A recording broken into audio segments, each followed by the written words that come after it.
Jornal da Manhã. Muito bem, 9h06, 9h06, Jornal da Manhã de volta com você nesta segunda-feira. Recebo aqui no estúdio ele que é professor, historiador e uma das figuras, se não há figura que mais entende da história de Itajaí. Tudo bem, professor Edson Dávila? Bom dia. Bom dia, Marcelo. Bom dia, ouvintes. É um prazer, primeiramente, devo agradecer o convite fraterno que me fizeste para estar aqui presente na Jovem Pan News, que está iniciando, né, o seu trabalho, a sua presença na cidade. Sejam bem-vindos, né? Obrigado. E eu, claro, fico muito satisfeito de poder conversar contigo, com teus ouvintes, a respeito de Itajaí, se for da sua história, o que for do interesse, diríamos assim, do grande público que ouve o teu programa. Professor Edson, 15 livros publicados ao longo da sua trajetória, foi secretário de Educação, tem um trabalho gigantesco aí ao longo da história de Itajaí. E o que lhe motivou a estudar história e estudar a história de Itajaí de uma forma tão profunda, hein? Pois então, Marcelo, você sabe que a minha graduação no ensino superior foi em letras. Já havia o curso de História, mas eu era muito ligado à literatura, gostava da língua portuguesa, então fui para letras. Mas no decorrer da minha trajetória como professor, eu fui me interessando por história. Eu creio que um pouco motivado pelo ambiente da minha família. Meus avós, meus pais, meus tios eram muito memorialistas. E nas reuniões de família era muito comum se falar sobre pessoas, sobre acontecimentos, sobre fatos de Itajaí.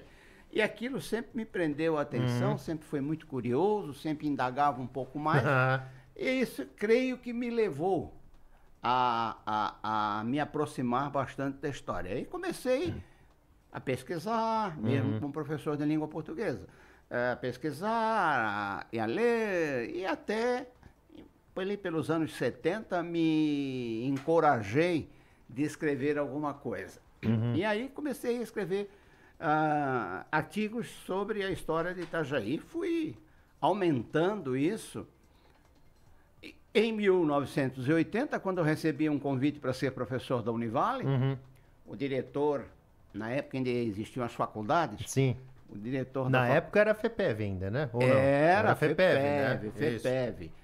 Mas ainda não era universidade, nada. Então, o diretor da faculdade, o saudoso professor Benedito Galato, quando me recebeu, disse assim: Edson, tu não vais para a área de letras, não. Eu disse: mas como?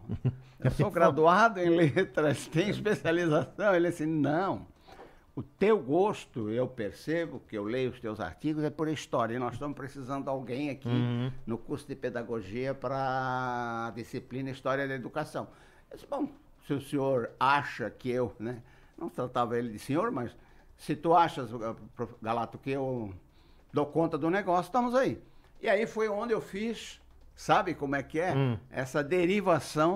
Essa migração, digamos, de carreira. Essa migração para a história.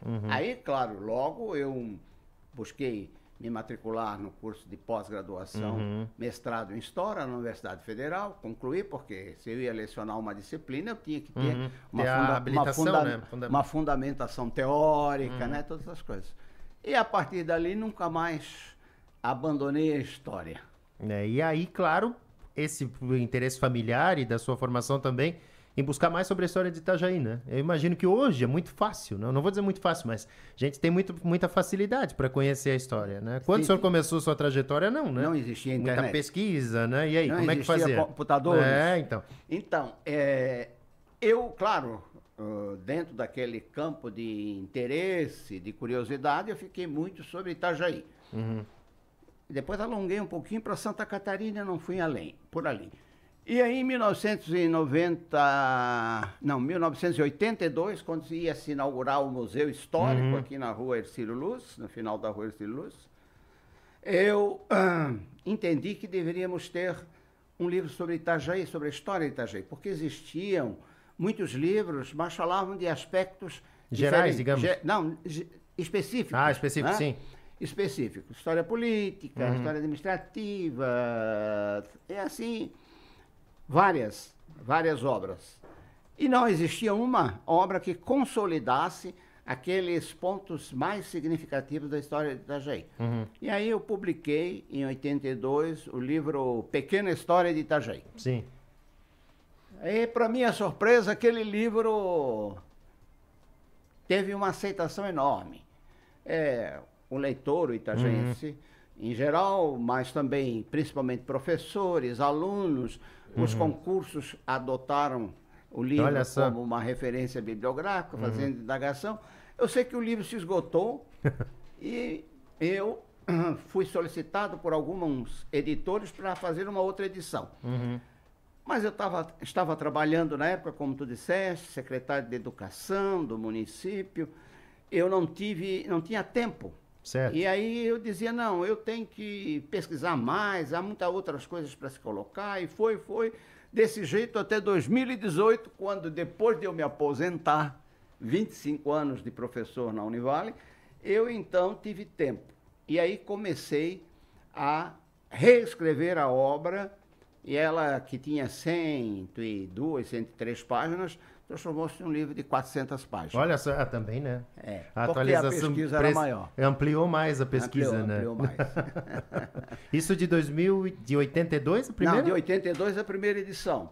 E a segunda edição, revista e ampliada, foi 2018. 2018. Demorou, mas saiu alguma coisa, creio, melhor. Então, será que vem por aí uma terceira edição, hein? Porque de 2018 para 2025 tivemos muita coisa acontecendo em Itajaí. O livro tem tido uma saída muito boa, né?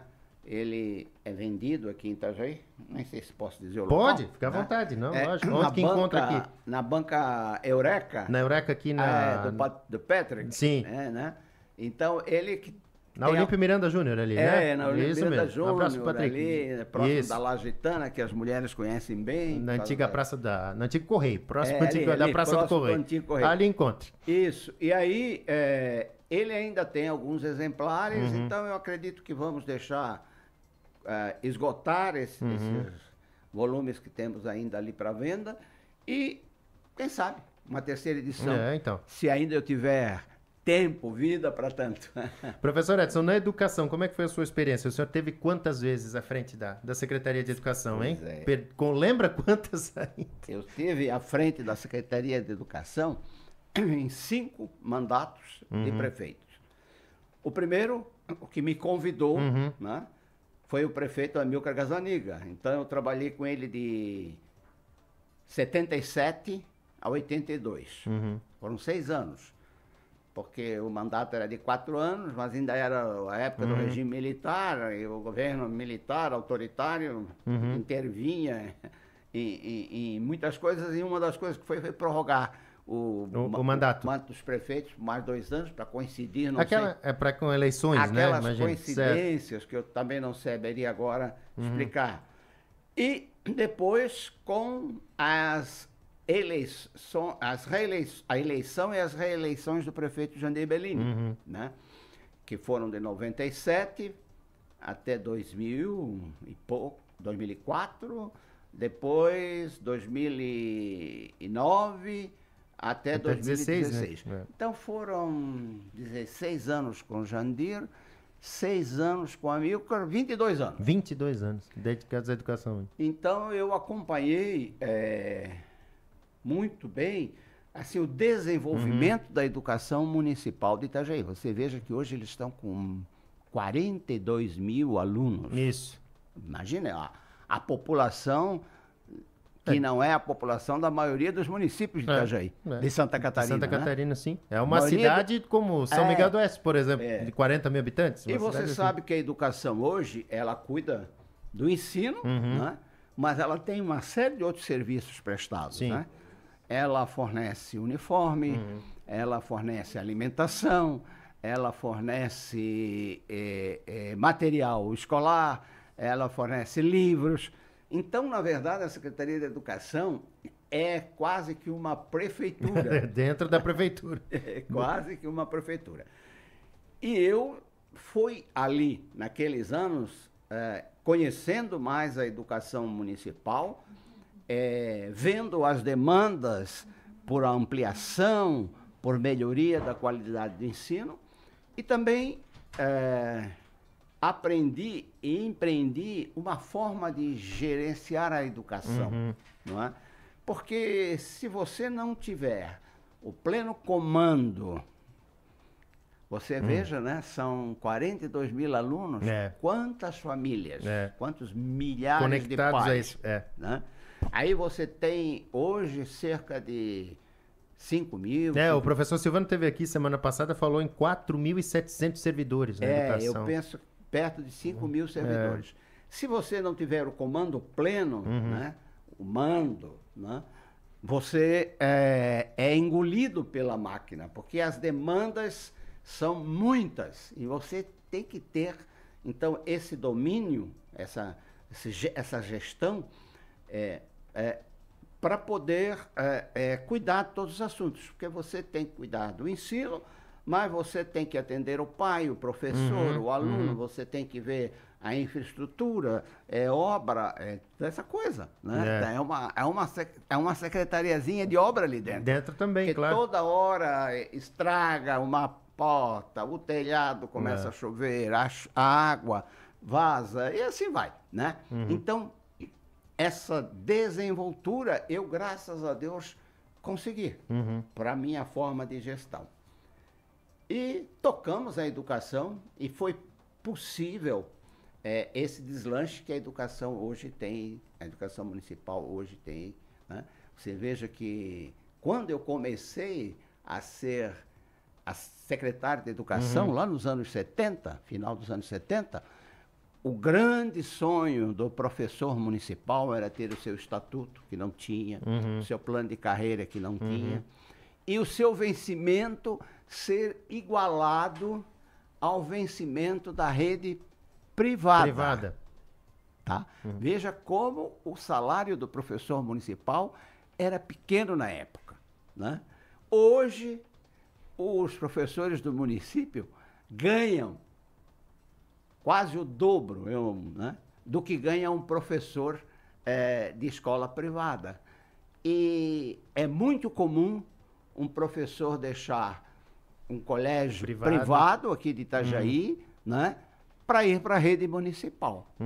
E isso foi uma construção, foi um ganho que se fez ao longo desses anos e que a prefeitura, o prefeito, a administração tem garantido.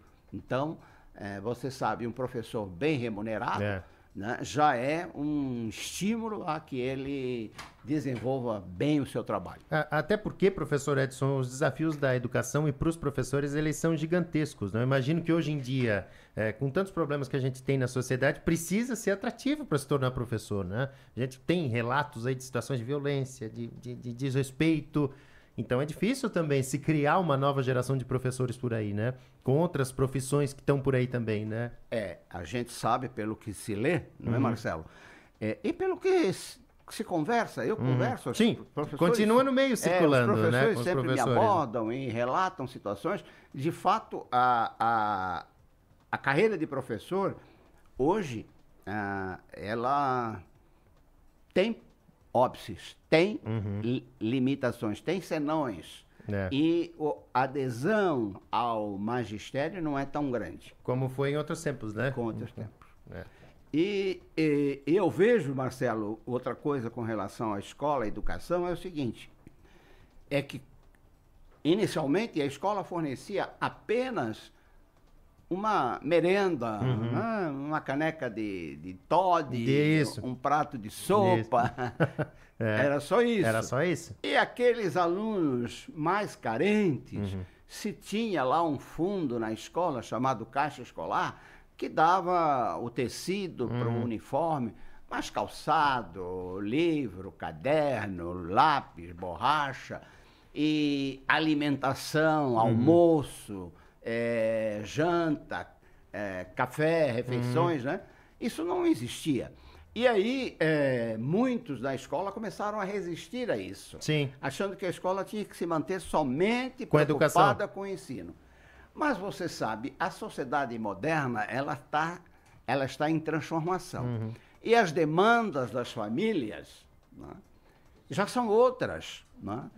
No tempo daquela escola que se limitava a ensinar 4 horas e ensinava bem, e a criança voltava para casa e lá estava a mãe presente em casa, atendendo a tudo. Esse tipo de família, de lar, se tornou minoritário. A mulher foi para o mercado de trabalho porque precisa, não é? Precisam o homem e a mulher manter o lar. É obrigação, gente, para segurar a onda, né? O estudante, a criança, né? Com quem vai ficar? Aí surgiram, no meu tempo, a educação infantil, as creches, né? Sim.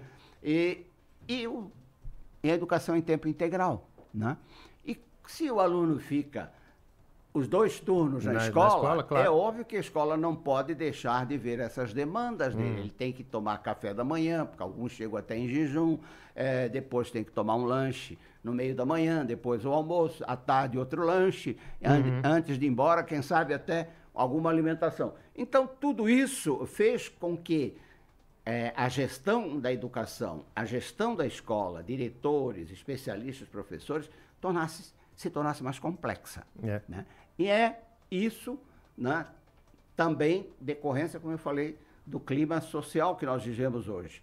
E claro que, com isso, muitas dificuldades, muitos males, diríamos assim, da sociedade em geral, também chegaram mais na escola. Ficaram mais próximos, né? A escola ela passou a abraçar as necessidades, se conhecer mais, né? O dia a dia do aluno. O professor tem esse conhecimento, né? Eu fui professor quando eu comecei, no final dos anos 60, depois fui diretor de escola, de colégio, nos anos 70. A grande coisa que a gente se preocupava, diríamos, com o aluno, era não fumar no banheiro, né? As meninas não virem com a saia muito curta, né?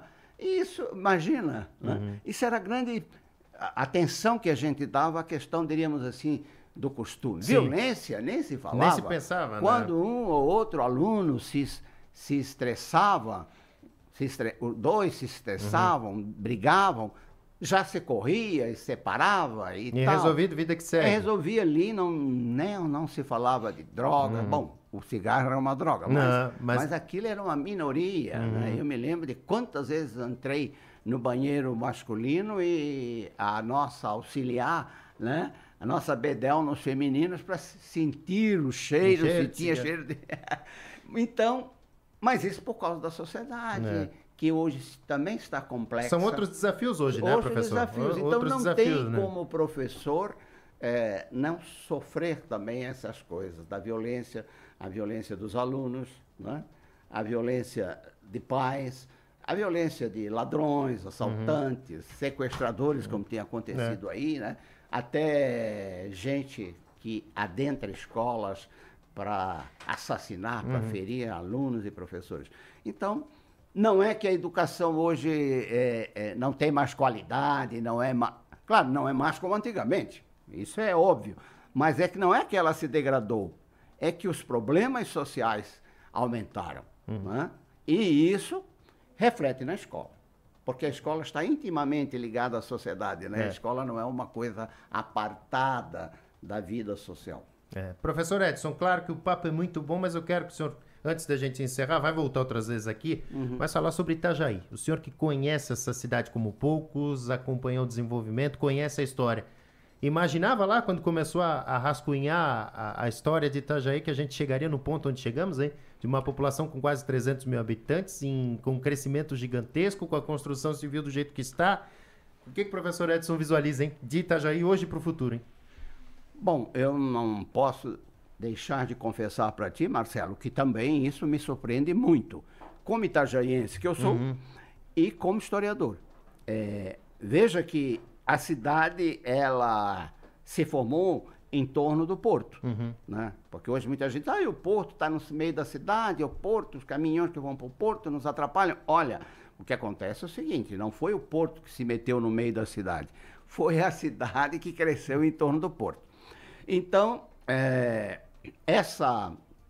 esse crescimento de Itajaí, ele não era vislumbrado nos anos 50, nos anos 60, nos anos 70, nos anos 80, não era ainda vislumbrado, sabe? E tanto que houve algumas tentativas, algumas políticas públicas do município para, vamos dizer assim, deslanchar a economia de Itajaí. E, por exemplo, prefeitos que criaram distritos industriais, ofereciam vantagens para indústrias se instalarem aqui. Isso foi uma tentativa, mas não se consolidou. As indústrias não prosperavam, não cresciam, não iam à frente. Ao contrário, muitas foram desativadas. Então se dizia, não, Itajaí não tem vocação para a indústria, não temos mão de obra, nossa mão de obra não é... Era o porto e a pesca, né? Não se falava em variar a economia. É porto só, aí nos anos 70 a pesca também, mas a pesca também não tinha aquele poder econômico significativo para um boom. Sim.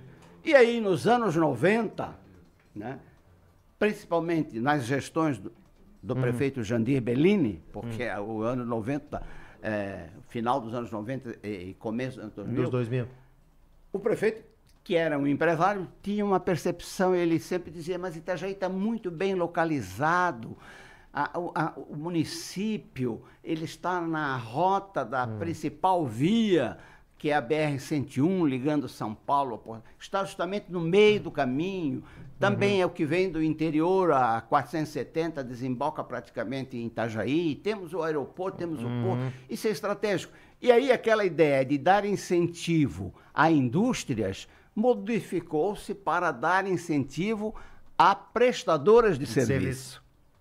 Tá? A prestadoras de serviço. Não temos a vocação para a industrialização, mas temos um ponto privilegiado, estratégico, para serviço. Então vamos... E qual é o principal serviço? Porto. Sim. E aí o governo, os 4 quadriênios do Jandir, né, ele deu incentivos à instalação daquelas prestadoras de serviço portuário. Sim. Né? E isso pegou, isso deslanchou, porque as pessoas viram realmente Itajaí é estrategicamente um local muito propício aos armazéns, Sim, aos CDs, a operação portuária, operação, né? em tudo. Né? E isso foi o que deslanchou a nossa economia, a par também da privatização dos serviços de administração do porto ali, não, a parte operacional do porto, né? E isso, né, junto, deu o que Itajaí hoje oferece, né? Bom, quando é que eu, lá nos anos 60, 70 e 80, ia imaginar, conceber que Itajaí fosse o primeiro PIB do estado, ganhando de Joinville, ganhando de Blumenau? Não, isso era inconcebível naquele tempo. Então, essa é a cidade que me surpreende, né? E surpreende positivamente, apesar das preocupações que a gente tem, né? Eu sou muito ligado à questão cultural, né? Sempre atuei nessa área e, às vezes, fico preocupado, por exemplo, com a construção civil, que começa a descaracterizar locais muito específicos, né, de Itajaí, muito indicativos de Itajaí, e também o nosso patrimônio histórico. A né? preservação, o cuidado, a preservação, né? Que a gente não pode esquecer de deixar de esquecer de defender, diríamos, esse patrimônio. Não é tudo, qualquer casa velha, não. Tem uma história ali, tem, né? Uma história. Muitas histórias, eu diria, né? Muita história. Então, eu sou alguém, assim, muito animado com a cidade de Itajaí, né? Muito animado, apesar das nossas preocupações. Mas se a gente tiver aqui governos locais, governos municipais, que se atentem para essa problemática e busquem resolvê-las, etc., eu penso que isso é muito positivo, né? Nós estamos com um governo novo no município, são 9 meses só, mas muito auspiciosas são. Tem visto bons sinais dentro da sua experiência? É muito auspicioso, tem sido muito auspicioso esse serviço, né? Nós temos aí o prefeito muito desenvolto, muito proativo, buscando encontrar soluções para os problemas da cidade, e eu creio que daqui para frente nós vamos crescer com bastante qualidade e a nossa cidade continuar sendo essa cidade acolhedora, agradável, né, tranquila, que é a característica de Itajaí e que atrai o pessoal de fora. É, isso que chama, né? Isso É, que chama, isso que chama. uma das tantas vantagens, É. né? Professor Edson, obrigado pelo papo, prazer recebê-lo aqui. Certamente vamos lhe convidar outras vezes para falar desse desafio de Itajaí, dos crescimentos da cidade, da história e também da educação. Grande abraço, viu? Prazer de receber aqui. Marcelo, muito obrigado aos ouvintes e um grande abraço a ti. Estou à disposição, Que bom. você sabe, quem tem esses conhecimentos tem mais é que dividir Compartilhar e adiante, claro. socializar. Né? É isso aí. Muito obrigado, um abraço a todos. Vou passar lá na Eureka pegar a segunda edição, viu? Porque eu tenho a primeira. Ah, eu tem? tenho a primeira, sim. É, 9h31. Pois não, professor? É, lá o Patrick tem. Com o grande Patrick, gente boa demais.